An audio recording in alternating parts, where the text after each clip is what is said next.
समय पहले की बात है। उत्तर भारत के एक छोटे से गांव में हरिदास नाम का समोसे वाला रहता था। उसकी दुकान गांव के चौराहे पर थी और लोग उसके गर्मा गर्म समोसे खाने के लिए दूर दूर से आते थे। मेरे समोसे इस एरिया के सबसे लाजवाब समोसे हैं। पूरे गांव में मेरे जैसा स्वाद कोई नहीं दे सकता। आइए आइए, गर्मा गर्म समोसे, गांव के सबसे स्वादिष्ट। लेकिन जैसे जैसे उसका नाम बढ़ने लगा, उसका लालच भी बढ़ने लगा। हरिदास ने समोसे में आलू कम कर दिए, सस्ते मसाले डालने लगा और बासी तेल दोबारा इस्तेमाल करने लगा। अगर कम खर्च में ज्यादा कमाई हो जाए तो कौन बेवकूफ मेहनत करेगा।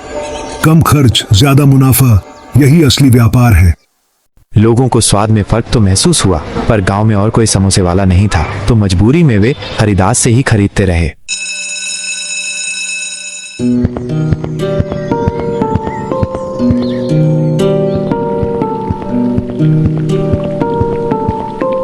भाई साहब, एक प्लेट समोसे देना। ये था अर्जुन, गांव का नया अध्यापक। उसे खाने का शौक था, लेकिन पहला कौर खाते ही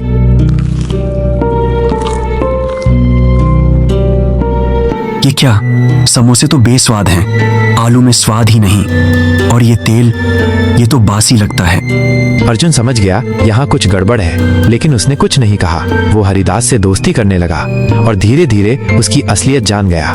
कुछ दिनों बाद गांव में एक नई समोसे की दुकान खुली, शुद्ध स्वाद समोसे। ताज़ा आलू, शुद्ध तेल और असली मसाले, यही है हमारे समोसे का राज।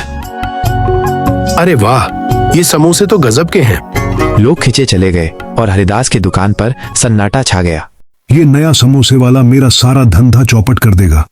हरिदास जी, लोग स्वाद और ईमानदारी के लिए पैसा देते हैं, सिर्फ नाम के लिए नहीं। उसी रात हरिदास ने एक सपना देखा। मैं तेरे पुरखों की आत्मा हूँ। तूने हमारी परंपरा को कलंकित किया है। तेरे समोसे खाकर एक बच्चा बीमार हो गया था। मैं लालच की आत्मा हूँ। मैंने तुझे अंधा कर दिया था। अब वक्त है संभलने का। तभी हरिदास डर जाता है और उसकी नींद टूट जाती है। नहीं नहीं, मैंने बहुत बड़ी गलती कर दी। अगली सुबह हरिदास सीधे रोहित के पास गया।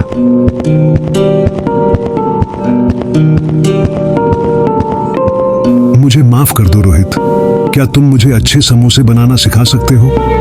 गलती मानना सबसे बड़ी बहादुरी है हरिदास जी। आइए साथ काम करते हैं।